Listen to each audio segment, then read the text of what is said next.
Disolver. Disolver temporalmente el Congreso de la República. También las plagio es copia. ¿Es copia dice? Es terrible, ya. Qué hombre visionario ese cojudo. Sí me declaro inocente, totalmente inocente. Hola, soy Pedro Salinas y esto es Rajes del Oficio. Vamos a arrancar la semana con una entrevista al periodista Iván García. Iván, bienvenido.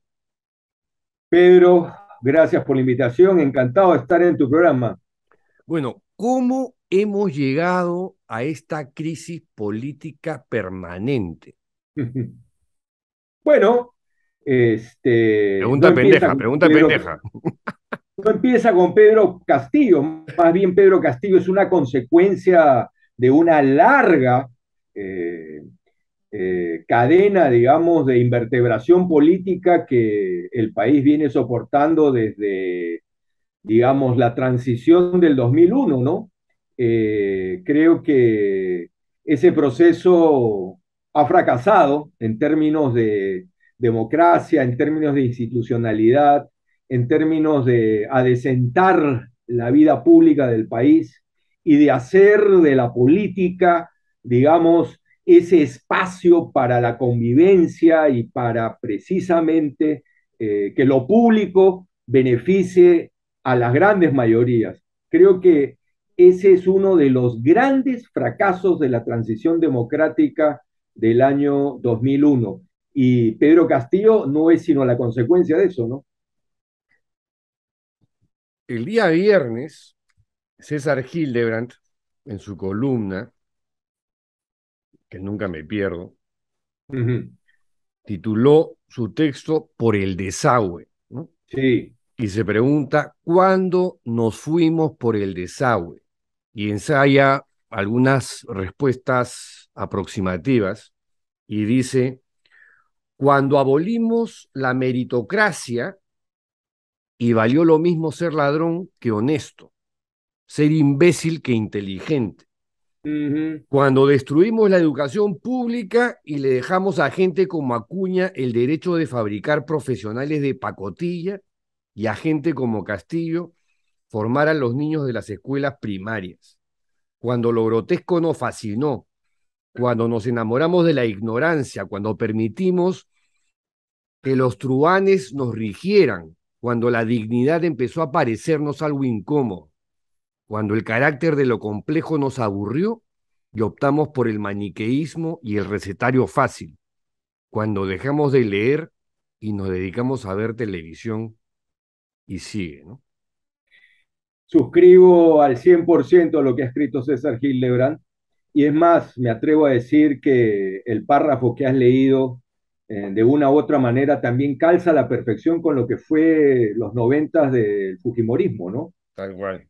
Por eso digo que la transición del 2001 fracasó, porque uno de los retos de la transición democrática del 2001 era precisamente revertir, ¿no? Y transformar todo aquel legado nefasto de los 90 del Fujimorismo. Y no lo hizo, no lo hizo. Sucesivamente, del 2001 en adelante, las administraciones quinquenales que tuvimos fracasaron. Y fracasaron, como ya he dicho, en algo que para mí ha sido y es fundamental, con respecto particularmente a lo que fue la década del Fujimorato, que era y es adecentar, ¿no es cierto?, la vida pública del país.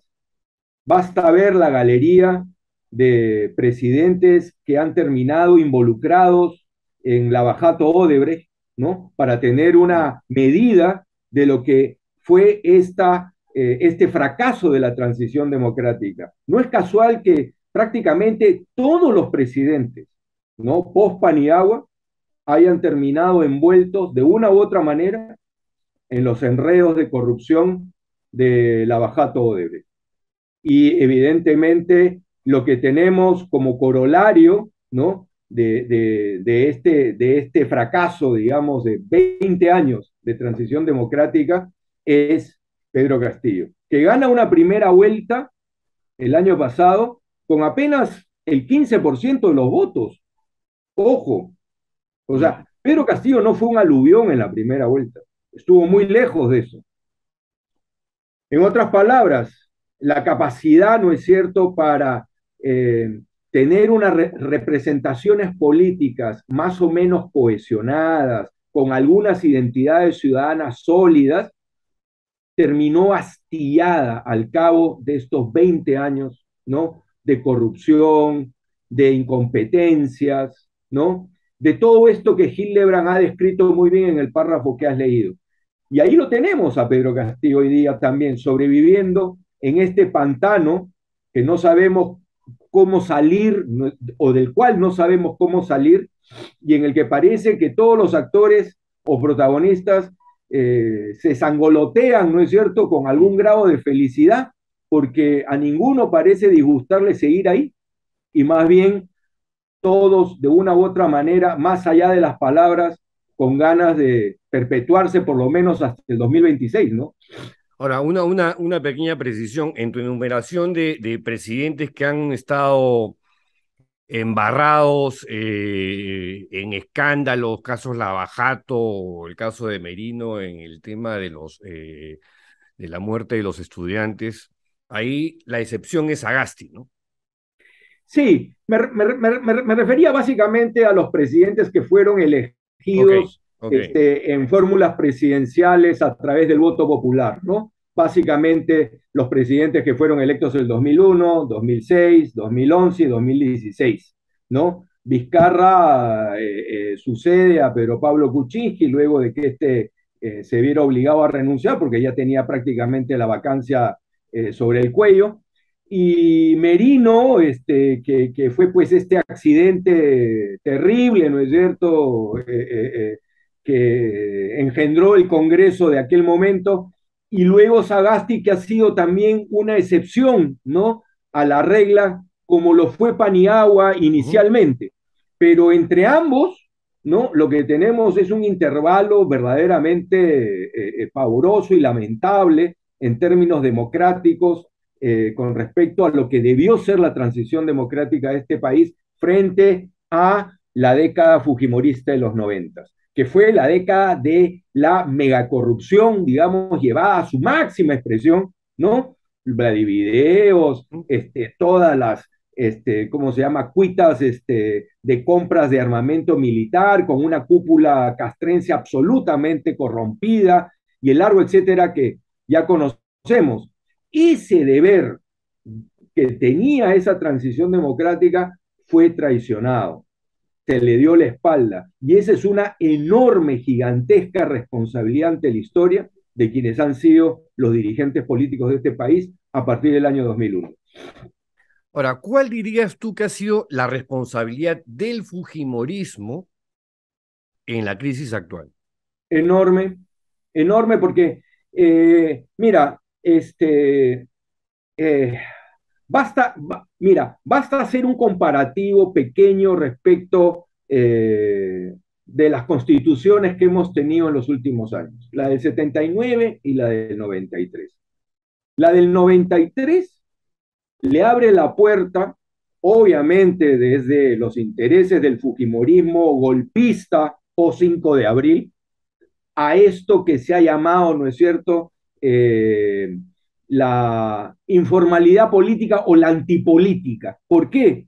Porque en la Constitución del 79, los únicos vehículos o instituciones, ¿no?, llamados a representar a la ciudadanía eran los partidos. Con la del 93 se le abrió la puerta a los movimientos independientes y el largo etcétera, ¿no es cierto?, que irrumpe a partir de ese momento en la escena política nacional, y de la que Alberto Fujimori fue uno de sus más conspicuos exponentes. Creó hasta 5 agrupaciones, ¿no es cierto?, durante su mandato, ¿no?, todas ellas cambiándoles de nombre y de logo. Y lo mismo luego, ¿no es cierto?, se potenció de manera absolutamente exponencial a lo largo y ancho del país. Los movimientos regionales, los movimientos independientes a nivel provincial, distrital, y todo esto, ¿no es cierto?, generó evidentemente una enorme invertebración política, ¿no?, que le dio evidentemente puerta abierta y casi patente de corso para que entraran a hacer política, entre comillas, a una serie, ¿no es cierto?, de grupos de interés, truanes, rufianes, corruptos y el largo etcétera, ¿no es cierto?, que vemos hasta el día de hoy.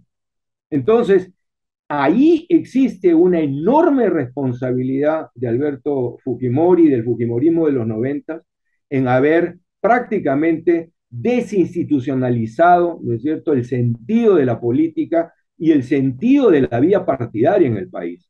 Y eso hasta el momento no se ha logrado revertir, ¿no? ¿Ves alguna salida política viable y que además sea una salida constitucional a esta crisis? A ver, mira, se están barajando desde hace ya buen rato, diríamos que casi desde el inicio de esta administración, Eh, una serie de, digamos, opciones o alternativas. El adelanto de elecciones, la vacancia presidencial, la acusación constitucional, la suspensión del presidente a través de acusación constitucional, etcétera, etcétera, etcétera. Mira, evidentemente las fórmulas están ahí. El asunto es que no hay voluntad política entre los actores para llegar a un consenso mínimo que permita viabilizar alguna de estas salidas de una manera más o menos organizada, coherente, civilizada, que le evite un trauma mayor al país. Mi impresión es que mientras no exista esa voluntad política y no haya ese consenso mínimo, pues vamos a continuar en esta precariedad, ¿no es cierto?, de pantanal, ¿no? Por un largo rato. Y ojo, que no sorprenda que sigamos así el tiempo que nos separa el 2026. Ya a estas alturas del partido, me parece de que la opción de que este status quo precario, empantanado, en el que, digamos, hay censuras, interpelaciones, el Ministerio Público puede investigar, pero no puede acusar al presidente, y todo el etcétera que ya de alguna manera hemos revisado y comentado en varias otras ocasiones aquí, en tu programa y en otros, puede pues evidentemente seguirse sosteniendo, ¿no? Hasta el 2026. Suena terrible porque evidentemente, Pedro, esto lo que va a significar es otro quinquenio perdido para el país, como ya lo fue el quinquenio 2016-2021. Sí, este escenario que estás describiendo de que efectivamente podría alargarse hasta el 2026, que fue algo que Juan Carlos Tafur en su momento lanzó como si fuese una profecía, y aparentemente todo pareciera indicar que estamos en camino hacia eso, porque por lo que tú dices, no hay voluntad política ni por el lado del Poder Ejecutivo ni por el lado del Poder Legislativo, ¿no? No, no, El país les importa un rábano, un pepino. así es, Ahora, así si es. no llegase al 2026, ¿qué otra cosa podría pasar? ¿Qué cosa te dice tu olfato político? Mira, lo que hay en primer lugar en estos momentos es una suerte de simbiosis entre ejecutivo y Mm, legislativo tal cual, en el sentido más negativo del término, tal cual, ¿ok? tal cual. Hay casi un parasitismo recíproco entre los dos poderes del Estado, ¿ok? Ahora, ¿qué podría alterar esto? Pues evidentemente algún hecho sumamente poderoso que toque de manera decisiva, medular, ¿no? Que le den la línea de flotación a Pedro Castillo como, digamos, un destape, un audio, una revelación en video, algún testimonio que tenga pues visual y documentalmente tal fortaleza que deje a Pedro Castillo prácticamente, digamos, eh, patas arriba, ¿no es cierto?, Oye, en pero ya términos a estas políticos. alturas, Iván, a estas alturas, creo que está más que claro que esta administración está recontrasalpicada por la corrupción. Una corrupción, Totalmente. es verdad, de pirañitas, ¿no? De pájaros fruteros, pero que está salpicada por la corrupción, está salpicada. O sea, yo no sé qué más, digamos, se puede exhibir por parte de los medios para que no quede ninguna duda de que este es un gobierno corrupto. Digamos que para el sentido común que tú y yo y muchos más compartimos, las evidencias y los indicios son más que suficientes, sobran. Me estoy refiriendo básicamente a los actores o protagonistas que son los llamados a resolver esto a través de un cauce constitucional, legal y político. Creo que lo que hace falta, tampoco para convencerlos, sino simple y llanamente para que no se hagan los cojudos, vamos a decirlo claramente, ¿ok? Eso, se necesita esa prueba de agua regia para que los señores, ¿no es cierto?, que hoy por hoy deben o debieran tener la responsabilidad de ponerle punto final a una situación de deriva absolutamente terrible para el país y para el futuro de los peruanos, no se sigan haciendo los cojudos. Entonces, evidentemente, eso, ¿no es cierto?, es lo que está faltando. Esa prueba, ¿aparecerá o no aparecerá? No lo sé, pero si apareciera, posiblemente veremos, como ya ha ocurrido en otras ocasiones, que en el escenario parlamentario las agujas, ¿no es cierto?, que están, digamos, temblando pues entre los 60 y los 70 y tantos votos, según se trate de una censura, una interpelación, aunque bueno, con General Alvarado se llegó a los 94 votos, ¿no? Pero claro, eso no es trasladable a un escenario de vacancia. Pero quiero decir, un elemento, ¿no es cierto?, que haga que esas agujas en el Parlamento se muevan de una manera sísmica y que, ¿no es cierto?, hagan que de pronto el número mágico de los 87 para la vacancia finalmente se instale. ¿Puede pasar eso? Bueno, en el Perú puede pasar eso, sí, Ya, lo hemos visto antes. pongámonos en ese escenario de política ficción, porque yo no veo a ningún, bueno, con las excepciones, digamos, que hay en el Parlamento, que Contadas, son exactamente, contadísimas. que llegan solamente, serán 5, 6, no lo sé, pero que tienen un arranque de, ya, ok, vamos a desahuevarnos, dejamos de navegar con vela de cojudos, vamos a hacer las cosas bien y se van por la vacancia o se van por el adelanto de elecciones. Eso tampoco va a resolver la crisis política. Si no hay No, una reforma política y si no hay, no sé, un recambio generacional y si no hay una visión de país que consolide y fortalezca instituciones para que éstas funcionen y sean democráticas, para que éstas se rijan por la tecnocracia y no por los favores políticos que ya vemos cómo terminan en corrupción.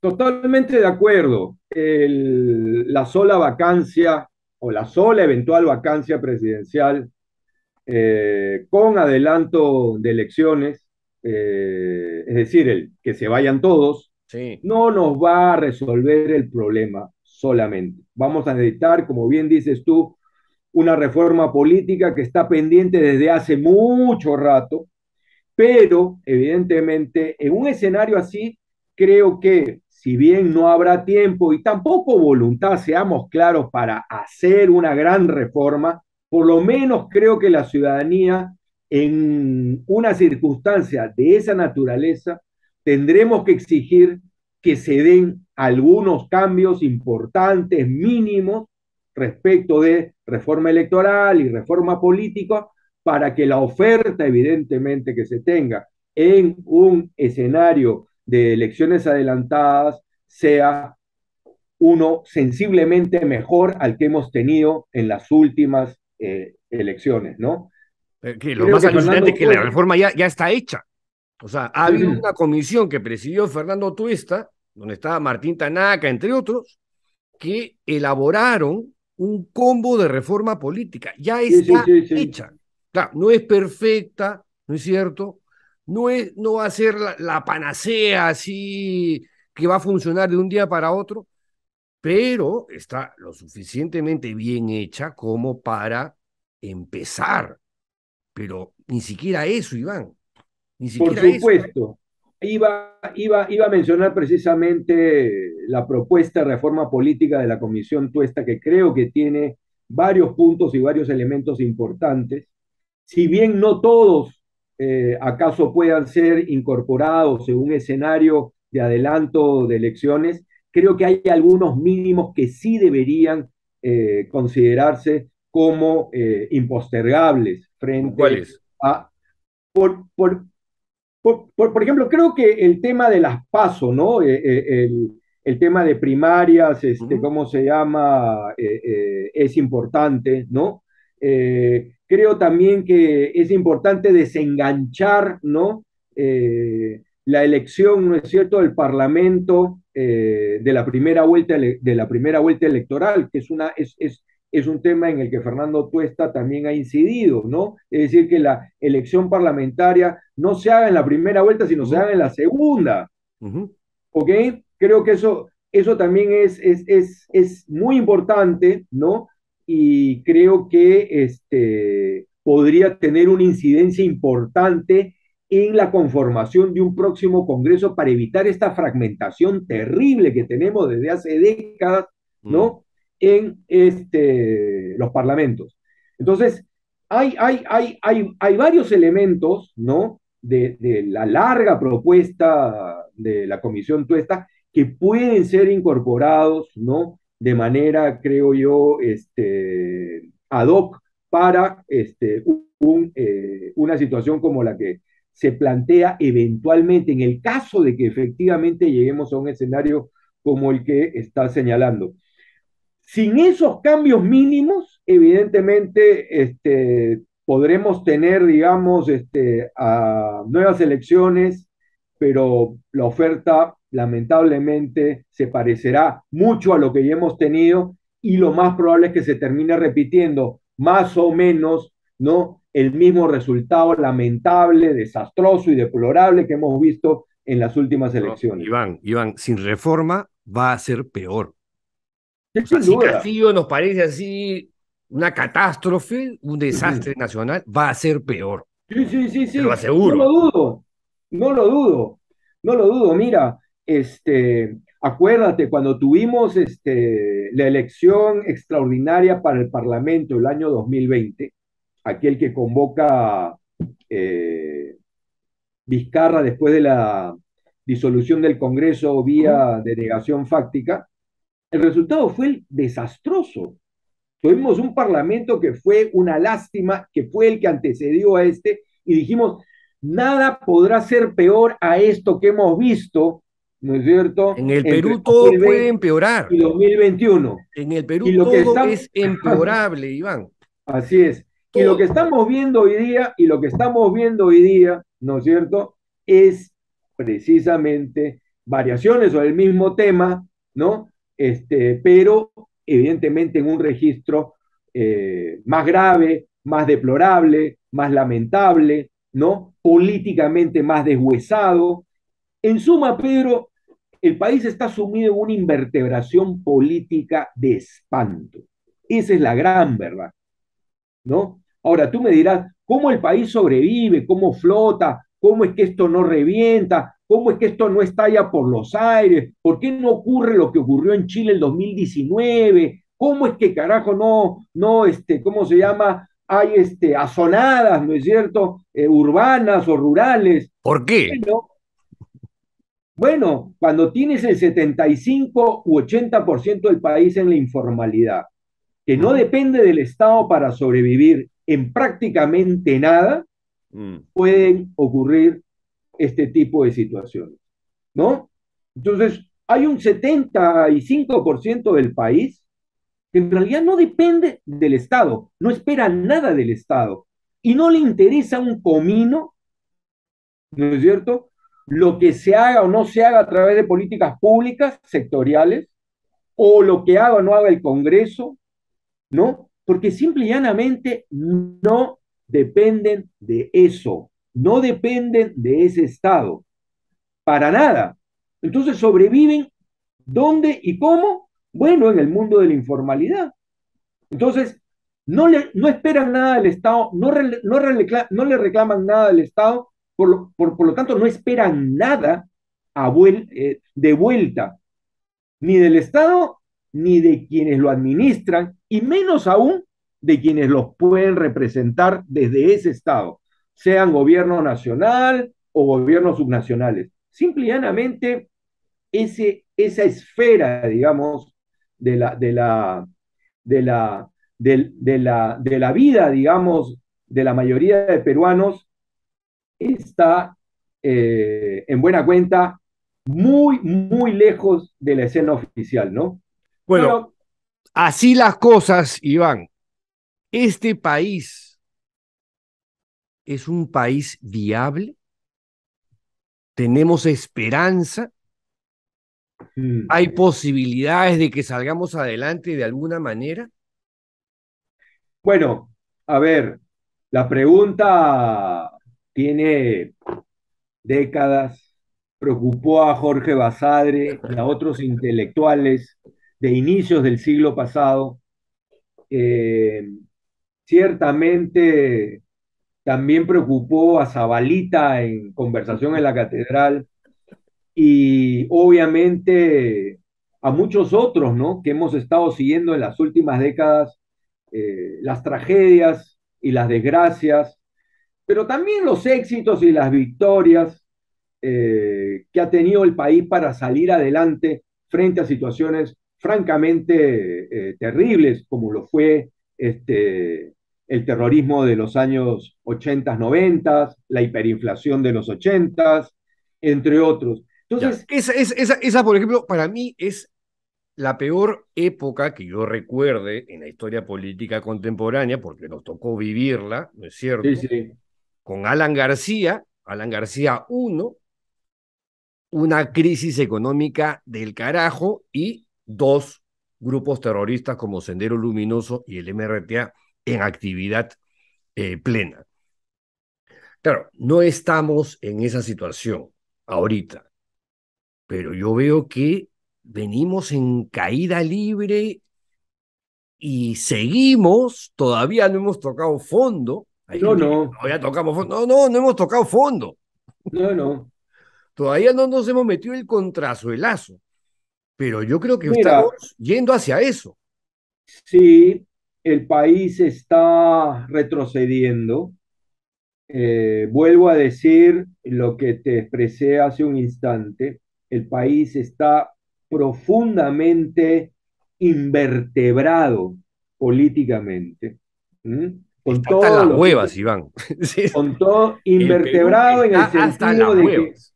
sí, en el sentido de que, digamos, la representación política es equivalente a cero, ¿no? La legitimidad de las dirigencias políticas y de los partidos es igual a cero. Sí, ¿Mm?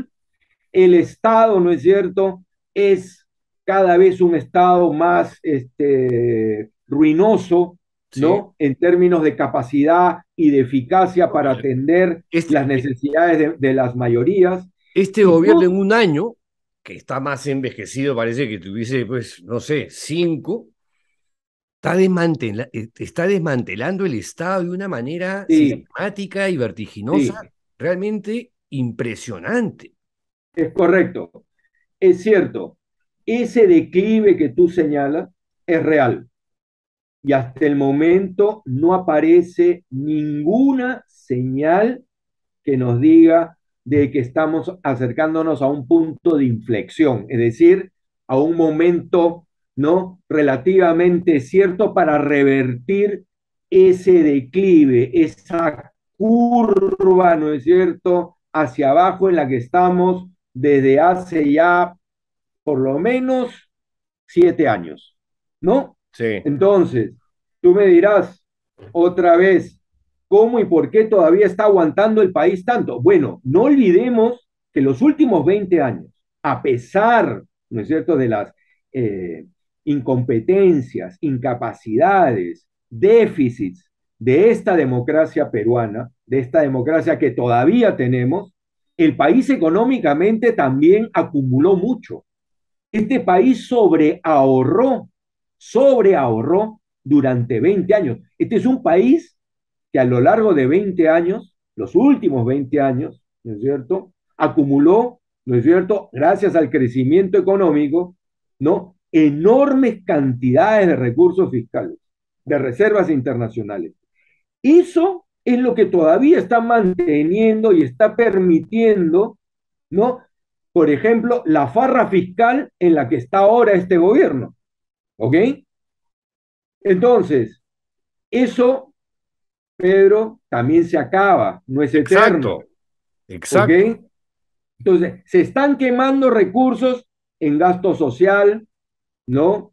Que en muchos casos puede ser justificado si es que estuviera bien focalizado, pero en otros, ¿no es cierto?, en esta administración tienen claramente un fin clientelista. Y eso sí es grave, porque se están quemando recursos con fines absolutamente politiqueros, electoreros, ¿no? Y eso le va a costar al país. Si sumamos el quinquenio anterior perdido y muy probablemente este quinquenio, ¿no? O lo que, digamos, avance o hasta donde llegue, mejor dicho, esta administración, lo que vamos a tener al cabo es una factura social enorme a futuro que al país le va a costar mucho, muchísimo. Y esa sí es una pregunta enorme para la que yo aún no tengo respuesta. ¿Cómo se va a pagar todo aquello que no se ha hecho en estos últimos 7 años u 8 años que tenemos de deriva, de descalabro, de incompetencia, de incapacidad? Eso se va acumulando en el tiempo y esa factura social crece todos los años. ¿Mm? Y Y viene eso Antauro, ¿eh? en algún momento se paga. Y viene Antauro. Bueno, ahí estás, pues. Ahí estamos. Exactamente. Esos son los riesgos. Por eso, mira, esto que yo llamo la invertebración política del país es en buena cuenta también, y hay que decirlo con todas sus letras y sin, ¿cómo se llama? Sin remilgos y sin medias tintas. La democracia peruana está en crisis. Esa es la verdad. La democracia peruana está sumida en una profunda crisis. Y si no resolvemos esto pronto, ¿ya? Las consecuencias económicas, sociales y políticas, incluso a costa de la misma democracia, van a ser enormes. Pero para cambiar esa democracia en crisis, tú requieres de actores políticos, de los cuales carecemos absolutamente. Necesitas de partidos políticos, no de estos cascarones que se utilizan o se prostituyen elección tras elección. Necesitamos de reformas políticas que les importa un pepino a los actuales jugadores o actores implementarlas. Entonces, estamos en un círculo vicioso. Estamos en un círculo vicioso, es cierto. Ahora, la pregunta es, ¿cómo romper ese círculo vicioso? Exactamente. ¿Cómo hacer un quiebre, ¿no es cierto?, en este círculo vicioso en el que ya tenemos más Demasiado de tiempo, un lustro, demasiado tiempo. demasiado tiempo.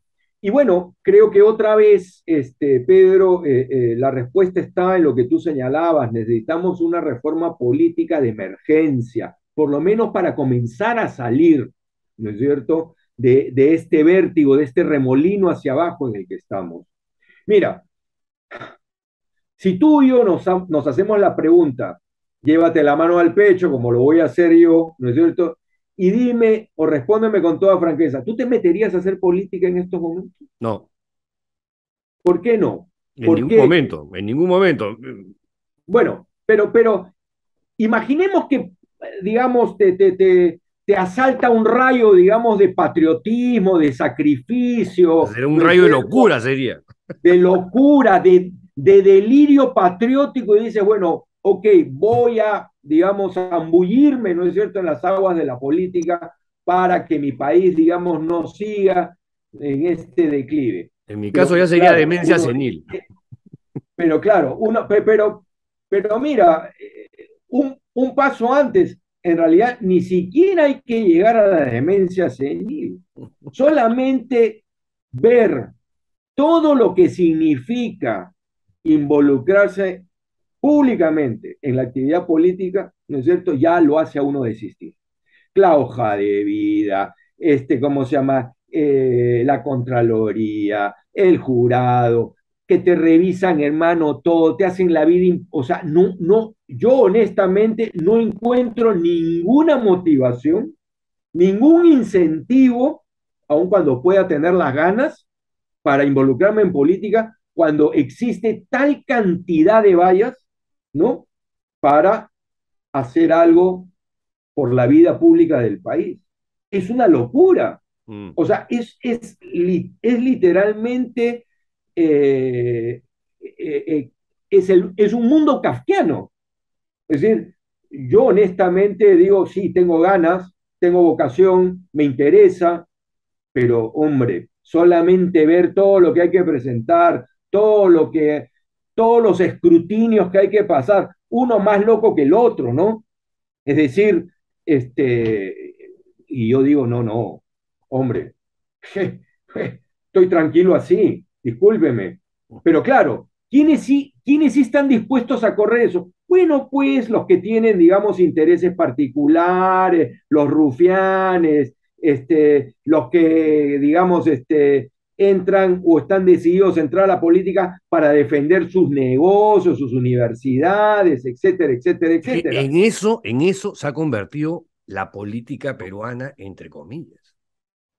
Sí, pues, pero el que quiere, digamos, entrar a la política para servir al interés público, evidentemente dice, oiga, yo voy a entrar aquí, voy a salir trasquilado en todos los sentidos. Pero claro, aquel que tiene espaldas financieras, aquel que tiene el respaldo de grupos, ¿cómo se llama? Económicos oscuros y etcétera, bueno, pues sí entra, pues porque tiene los respaldos, los recursos, los abogaduchos, los leguleyos, los tinterillos, el que le va a mover la hoja, ¿no es cierto?, en el jurado para que no le vean tal o cual, y así sucesivamente, pero yo honestamente no estoy, digamos, para ese trance, ¿no? O sea, digamos, la política no puede ser un calvario, hermano. Pero lamentablemente, eso que tú describes es lo que tenemos. Pareciera que lo han complicado así para que entren precisamente todos estos, pues, truanes, filibusteros y bucaneros, ¿no? ¿Ok? Entonces, claro, uno que es un ciudadano de a pie, que tiene ganas de aportar, que tiene ganas, ¿no es cierto?, de pensar, reflexionar en voz alta, ¿no? De debatir, de polemizar democráticamente, de intercambiar puntos de vista para enriquecer soluciones, propuestas, políticas públicas. Hombre, para llegar ahí tiene que pasar por el viacrucis, por el calvario.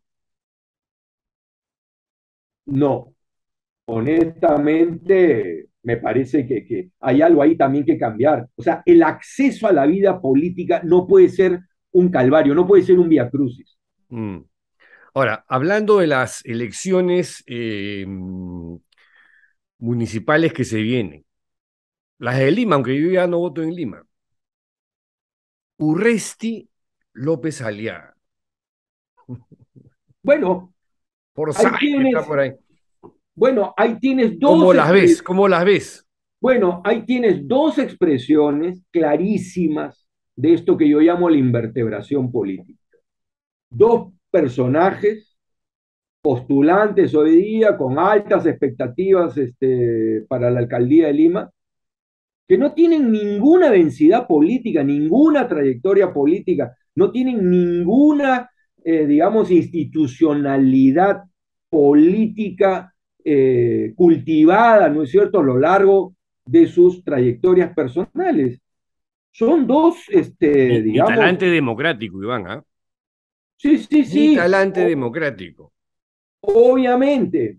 Por eso mencionaba lo institucional, ¿no? Mm. Para nada. Son dos pequeños caudillos, ¿no? Que han pasado tras sus respectivos fracasos, digamos, por alcanzar la presidencia a un escenario menor, como es la competencia municipal eh, por Lima, pero que en el fondo no son sino esto que yo llamo, digamos, protagonistas o exponentes de la antipolítica o de la invertebración política del país. Y ojo, y ojo, Sí. y ojo que uno y otro, pues, para lo que hay hoy en día en el país, no les va mal. Ahí están, ¿no? Ahí están. Finalmente, digamos, logran mantener algunos sectores, ¿no es cierto?, ciudadanos de su lado, ¿no? A partir, evidentemente, del populismo, las redes, los fake news y el largo etcétera que ya hemos visto, ¿no? ¿Cómo interpretas tú este auge de esa cosa que es una ultraderecha rancia, carca, mercantilista, medieval, y que nada, o sea, tiene una presencia importante que no se puede negar y cada vez más? Bueno, es lo que antes se llamaba la reacción. O sea, esto, digamos, que estamos viendo hoy día, desde hace ya algunos años, como una suerte de resurgimiento, ¿no? De una derecha o ultraderecha conservadora, radical, Y profundamente, antidemocrática, ¿ah? antidemocrática, que es lo que más muy, me preocupa. muy antidemocrática. Claro, es una reacción, ojo, no solo en el Perú, ¿ah? No, Este es no, un correcto, fenómeno, correcto, global. este es un fenómeno global y es ahí a donde quería llegar. Yo creo que para entender o ubicar las raíces de este fenómeno, ¿no? Que tiene exponentes como Bolsonaro en Brasil, Donald Trump en los Estados Unidos, Bukele, Víctor Orbán en, claro, Orbán. Víctor Orbán en Hungría, etcétera, Vox en España, Ujú. ¿no? Ahora fíjate lo que ocurrió en Suecia, ¿no? Oye, eso es Este, alucinante, ¿no? alucinante. Es la Entonces, segunda fuerza mira, política. exactamente. Y muy posiblemente armen gobierno en un país que por antonomasia ha sido socialdemócrata en sus gobiernos durante las últimas décadas. ¿Ok? Entonces, yo creo que para entender este fenómeno, ¿no? De estas derechas extremas, antidemocráticas, conservadoras, cavernarias, bueno, hay que ver un poco lo que ha sido el fenómeno o el proceso de la globalización en el mundo. Si bien la globalización trajo y ha traído ciertamente también beneficios y fuerzas positivas, ¿no es cierto?, a nivel económico, social, tecnológico, también ha significado, ¿no es cierto?, que sectores de las sociedades, de distintas sociedades, queden marginados, rezagados. Y eso, evidentemente, ha generado algunos resentimientos, algunos rechazos, algunas reacciones, ¿no es cierto?, frente, digamos, a esto, ¿no es cierto?, que ha sido el fenómeno de la globalización, que sigue en marcha, ciertamente, pero que creo que tiene que revisar, creo que tiene que revisar algunas cosas. Y esa es una tarea que creo le corresponde no solamente al país, le corresponde, digamos, al mundo, le corresponde, digamos, a las potencias, Estados Unidos, la misma Europa, en fin, creo que ahí hay una tarea pendiente con relación a cómo repensar de manera autocrítica lo que ha sido el fenómeno de la globalización hasta el día de hoy, ¿no? Buen punto, buen punto. Ahora, así las cosas, no solamente en el Perú, sino en el mundo. Pero volviendo al Perú, ¿cómo ves Vamos. al país en 10 años? No digo 30 porque en 30 ni tú ni yo lo vamos a ver, creo.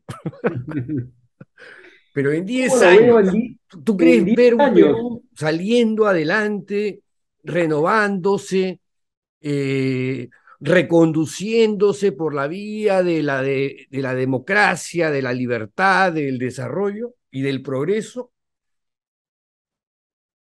Yo creo que en ese No, arco de tiempo que, en ese te arco de demoraste, tiempo te que tú, demoraste. no, no, no. En ese arco, o para ese arco de tiempo que tú planteas, yo mantengo la esperanza de que al cabo de 10 años el Perú sí habrá podido reatrapar esa senda, ¿no es cierto?, de crecimiento, libertad, democracia, institucionalidad. Mm. No de manera plena, satisfactoria, perfecta, pero creo que sí a poder haber, vamos a poder haber reatrapado ese camino fundamental o básico en el que parecía que estábamos muy bien enrumbados hasta hace algunos años atrás. Ya, pero Ahora, para eso tiene que haber un punto de quiebre, un punto de inflexión, sí, y eso yo no lo veo. a eso iba. Yo creo que, pero para llegar, ¿no es cierto?, a reatrapar ese camino, todavía, ¿no? Nos separan, ¿no es cierto?, o van a mediar unos años, no sé si dos, no sé si tres, no sé si uno y medio, ¿no? Porque lo que necesitamos, como bien dices tú, es romper este círculo vicioso, salir de este pantano, de este fango en el Mm. que estamos. Ahora, Pedro, ojo, no descartemos de que la salida de estas arenas movedizas espantosas en las que está el país finalmente se dé gracias, ¿no es cierto?, al movimiento ciudadano, a la sociedad civil, a que finalmente haya, digamos, una movilización ciudadana muy grande, muy ancha, ¿no es cierto?, muy democrática, muy plural, no partidaria, exigiendo todo eso que precisamente tú y yo en esta conversación estamos tratando de identificar como los males, ¿no es cierto?, que vienen llevando el país hacia el abismo. Entonces, ojo, no descarto todavía ni pierdo la esperanza en que, digamos, esa ruptura de ese círculo vicioso, ese quiebre, ¿no? A esta deriva, a este declive que parece no tener fin, provenga finalmente de la sociedad civil, de los ciudadanos movilizados, ¿no es cierto?, que desde la indignación salgan, ¿no?, a protestar, a movilizarse y a decir basta. Ahora sí se acabó, de una buena vez por todas. Eh, Comenzamos esta conversación citando a César Hildebrand, esta columna del viernes en su semanario titulada Por el desagüe, que la termina con otra pregunta, ¿no? ¿No hay salida evidente? Y Hildebrand se responde a sí mismo, pues no la hay. Cosa que yo también he comenzado a pensar desde hace buen rato. Uh -huh. Dice Hildebrand, necesitamos a un González Prada y lo que tenemos es a Antauro Humala. Necesitamos un proyecto regenerativo y lo que nos ofrecen es a Porky y a Elmer Gruñón. Necesitaríamos a un Manuel Pardo y lo que se asoma es Pepe Luna.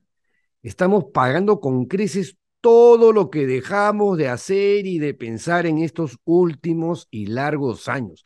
Y su último párrafo ya Terrible, sí. es, es fuerte, ¿no? Fuimos concesivos con el crimen, generosos con el empezuñamiento de los partidos políticos, tolerantes con los saqueadores del Estado, desmemoriados y cobardes. El resultado es este país que, si no fuera el mío, dice Hildebrand, en cuyas tierras hoscas están enterrados mis más próximos esqueletos, me sería repugnante. Yo o sea, me siento identificadísimo con ese texto de Hildebrand.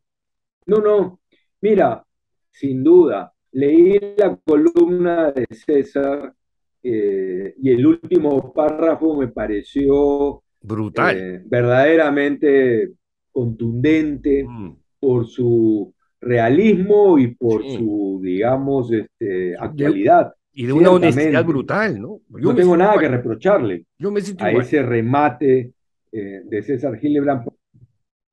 No, no, porque mira, yo creo que una de las virtudes de Hildebrand, más allá de su pluma absolutamente Extraordinaria. impecable, Mm.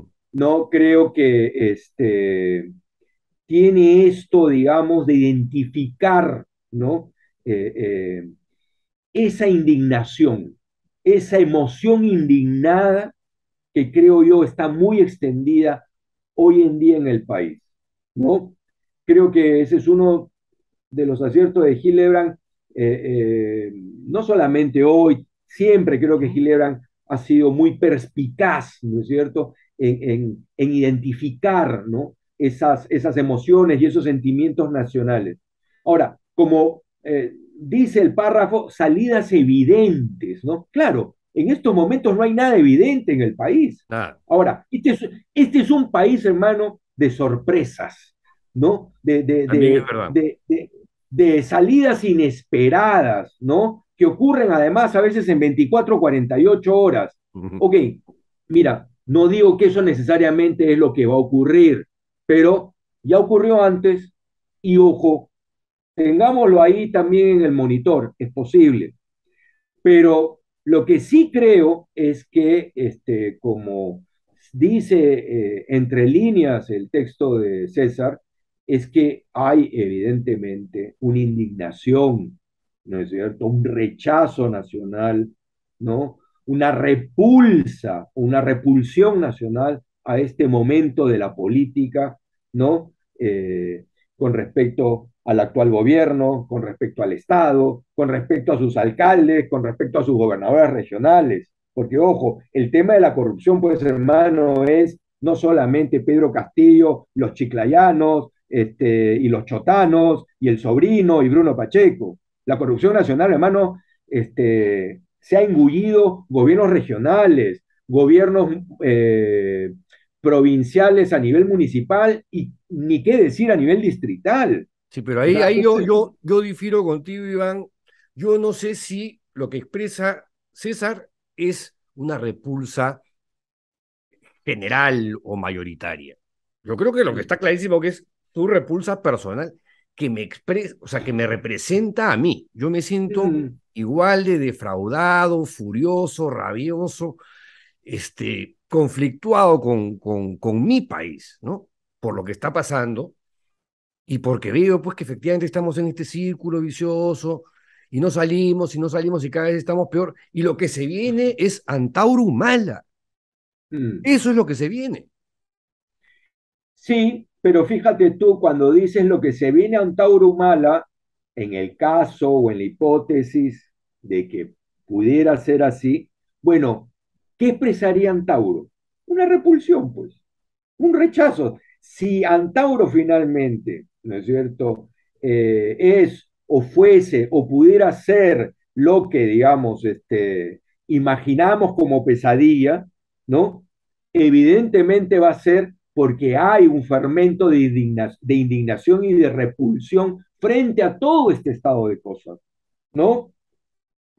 Ahora, eh, Dios no quiera y el destino menos que Antauro sea finalmente una opción de salida para el país. Oye, ¿Ok? tal como están las cosas, yo creo que estamos yendo derechito hacia eso, Sí, pero vuelvo a decirte, si sin fuera vainas, eso, ¿ah? si fuera eso, si esa pesadilla, ¿no? Se materializara, ¿no? Evidentemente, no dejes de ver de que será justamente por una repulsión y una indignación a todo lo que hoy día, ¿no es cierto?, habita la política peruana. Bueno, el reto es justamente que esa repulsión, esa indignación ciudadana, no se la termine, pues obviamente, ¿cómo se llama? Apoderando un personaje tan nefasto y tan atrabiliario y tan antidemocrático como Antauro Humala. Y es ahí donde yo Que creo al que otro lado de la orilla, en la otra orilla, o sea, lo que tú tienes son candidatos disruptivos. O sea, hay un sí, descontento que sí, se sí, está sí. canalizando por un lado, en la izquierda, radical y delirante, hacia Antauro Humala, pero por el otro lado tienes a gente como López Aliaga. López Aliaga, Urresti, En el centro no tienes nada. no, no hay nada. El centro prácticamente Ha sido abandonado. se ha terminado autodevorando, ¿no es cierto? Por justamente la integración política en la que estamos hace mucho tiempo y que finalmente pues ha entrado en esta fase crítica cuya expresión nítida fue la elección de Pedro Castillo el año pasado. O Mm. sea, Pedro Castillo es el saldo, es una suerte de efecto residual, ¿no? De todo este proceso de descomposición política que hemos tenido, ¿no? En la democracia peruana en los últimos 20 años. Esa es Pero la gran verdad. sí, pero yo creo que no es solo el saldo o el colofón, ¿no? Electoralmente, O digo, la ¿ah? coda. Yo creo que es el preámbulo o la antesala de algo peor, y ese algo peor yo creo que es Juan Tauro Humala o López Aliaga. Bueno, pero ojo, Si no pasa ojo, nada, ojo, ¿no? Si no pasa ojo. nada sorprendente, como dices tú, si no hay Sí, un sí, punto sí. de quiebre que Ojo, nos deslumbre y cambie las ojo. cosas. Claro, yo te decía Pedro Castillo como un efecto residual, marginal, ese colofón como con Colón, ¿no es Ah, cierto? con Colón, sí. ¿No? De un proceso de descomposición de la democracia peruana, de sus partidos, de la representación, en términos electorales, ¿no? Básicamente. Ahora, si se trata de, digamos, lo que viene después, del día después de mañana, para llamarlo de alguna manera, con nombres como los que tú señalas, sean Tauro o el mismo López Aliaga, evidentemente lo que estaríamos viendo o a lo que estaríamos asistiendo es en buena cuenta una suerte de el fin de la democracia peruana, porque yo creo que con Antauro el tema democrático, en buena cuenta, digamos, queda multiplicado por cero, ¿no? Esa es. Y con López Aliaga, ¿no? Y con López Aliaga también, Ah, por eso ya. digo, con ambos, ¿no? Con los dos personajes, ciertamente, me parecería que el tema democrático peruano entraría en fase, digamos, de cuidados intensivos, por no decir de extrema unción. Pero todavía no hemos llegado ahí, todavía no hemos llegado ahí, Todavía. eh, todavía, Es ojo, cuestión de tiempo, mi todavía querido no hemos Iván. llegado ahí. Mira, yo tengo Estoy todas las optimista hoy día. Me he levantado optimista. tengo todas las aprehensiones que tú tienes, las comparto. Este, ciertamente convivo con ellas como periodista, como analista, y porque consumo información especialmente local o peruana, y evidentemente no soy ajeno a todos estos episodios desde hace mucho tiempo. Y evidentemente, Pedro, claro, el desasosiego, ¿no? Es enorme, Mm. pero aún así me resisto al fatalismo. Aún así, ¿no es cierto? Soy refractario a pensar de que ya todo está perdido. Todavía apuesto y creo de que hay una posibilidad y que esa posibilidad va a surgir de la ciudadanía, de las gentes de a pie, ¿ok? Ojalá. No estoy, no estoy esperando nada, para decirlo en pocas palabras, nada de los protagonistas o de los actores políticos de la hora actual. Nada. O sea, no espero nada, ¿cómo se llama?, de quienes están hoy en día representados en el Congreso de la República. Avanza País, Fuerza Popular, Renovación, Podemos, Perú Libre, todos los No satélites que sigas, han no surgido de sigas. Perú Libre, Bloque no, no espero nada de ahí, absolutamente nada. Yo creo que ahora eh, es la hora ciudadana, pues, ¿no? Es la hora ciudadana.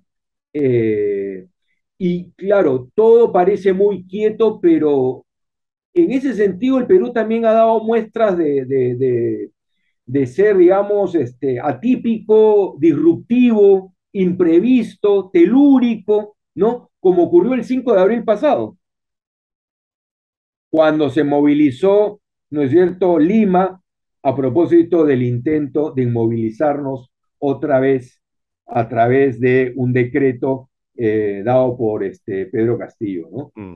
Entonces, ojo, hay una ciudadanía, creo yo, indignada, fastidiada, que claro, está ganada por muchas otras cosas, ¿no? La sobrevivencia económica, el empleo, hay que pagar colegios, hay que pagar luz, hay que La, pagar la- mil la cosas. pandemia también ha contribuido a que la gente se encapsule o se quede pasmada Hombre, pero o claro, adormilada, claro, ¿no? Y claro, golpeada, y golpeada. hombre, las economías personales y las economías familiares están muy golpeadas, han sido dos, Por tres supuesto. años durísimos. Sí. Entonces, mira, es casi una ley sociológica de que ante situaciones de crisis, las movilizaciones tienden, ¿no es cierto?, a replegarse, a encogerse, ¿no? O sea, hay otras demandas o urgencias, ¿no?, en el día a día. Pero ojo, eso también tiene límites. Y evidentemente yo creo de que podemos estarnos acercando a ese límite tal y como vienen exponiéndose día a día las trapacerías de la administración de Pedro Castillo. O sea, no hay semana, no hay fin de semana, no hay día Hay en el que día. no hay día en el que no descubramos, ¿no?, una nueva caja negra en algún sector de la administración pública, vivienda, transportes, etcétera, etcétera, etcétera. Es decir, los piratas del Caribe se queda, pues, hermano, ¿cómo se llama? Y no solo en el Ejecutivo, ¿no? Sino No también solo las en el cosas que Ejecutivo. vemos que hacen y que dejan de hacer en el Congreso de la República. Y también, pero evidentemente, o sea, como te digo, trapacerías en el Ejecutivo y también todas las incompetencias y piraterías y aconchabamientos que hay en el Congreso de la República. Y si miramos en el gran plano nacional y revisásemos y pudiésemos pasar revista, por ejemplo, ¿no?, a lo que ocurre en los gobiernos regionales, Ni lo hemos tocado. olvídate. Ese punto ni lo hemos tocado. Olvídate, pues, Pedro, o sea, esto es una película de espanto, digamos, La inacabable. regionalización no debería revisarse, por ejemplo. Por supuesto que sí, necesitamos ahí hacer una reingeniería profunda, pero profunda, en el tema de regionalización o descentralización.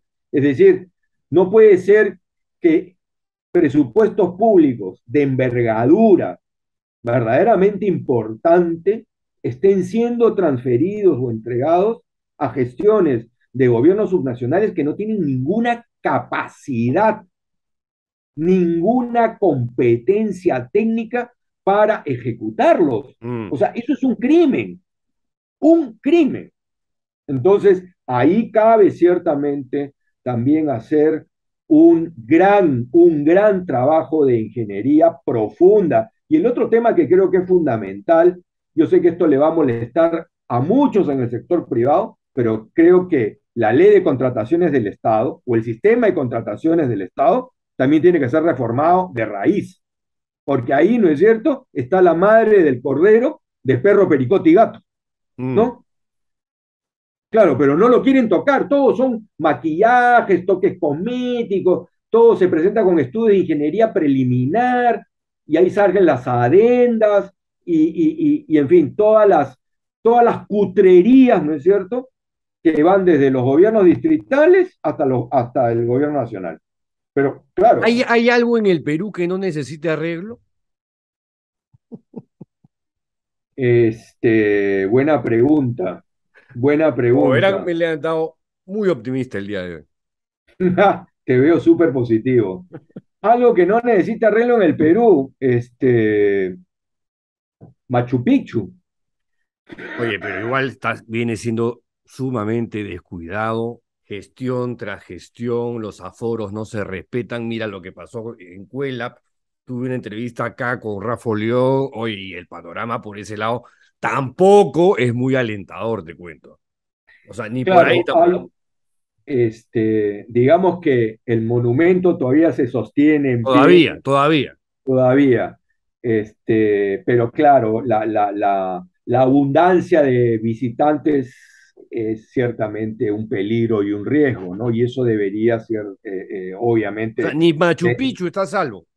ni Machu Picchu está a salvo. Bueno, hombre, ¿qué podría estar bien en el Perú tanto que no necesite absolutamente nada? Hombre, la fe, La fe.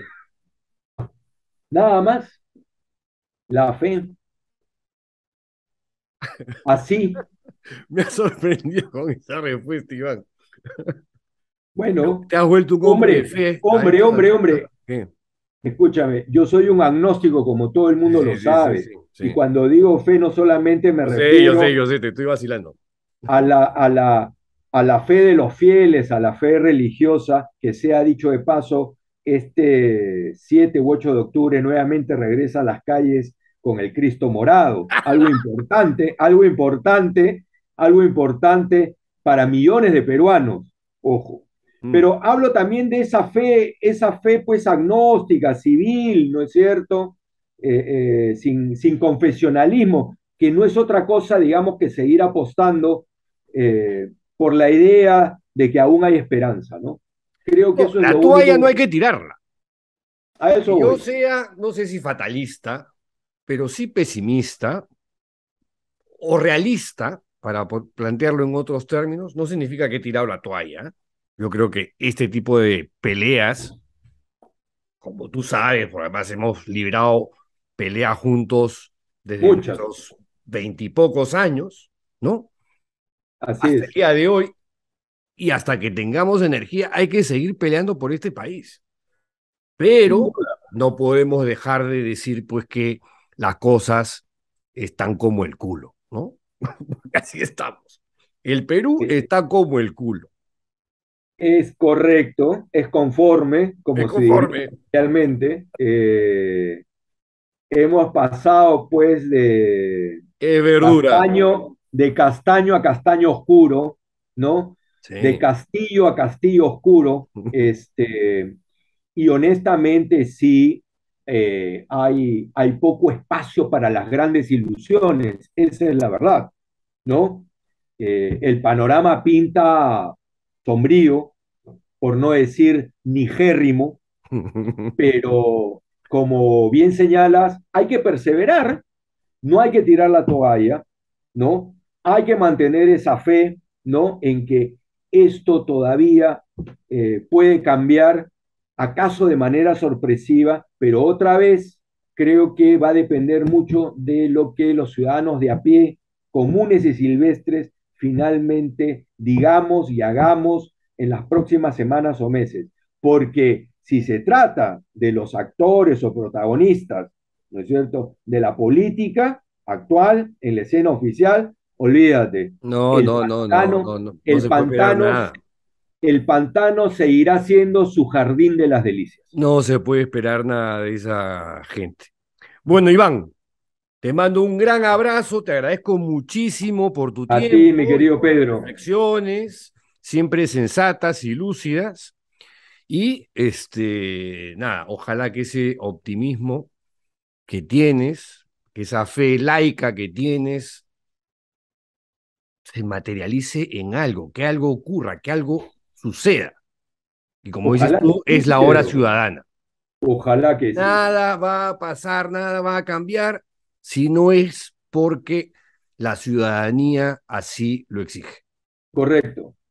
Esa es mi apuesta, ahí está mi fe, no espero nada de los protagonistas o los actores de este pantano en el que, digamos, se ha convertido la política nacional y que es el jardín de las delicias, como acabo de decir, de todos estos señorones, ¿no es cierto?, que dicen ser políticos cuando en realidad no lo son, ¿no? Gracias nuevamente, Iván. Un fuerte abrazo. Pedro, a ti, un abrazo, gracias. Y con ustedes, amigos, hasta la siguiente entrevista. ¡Chao!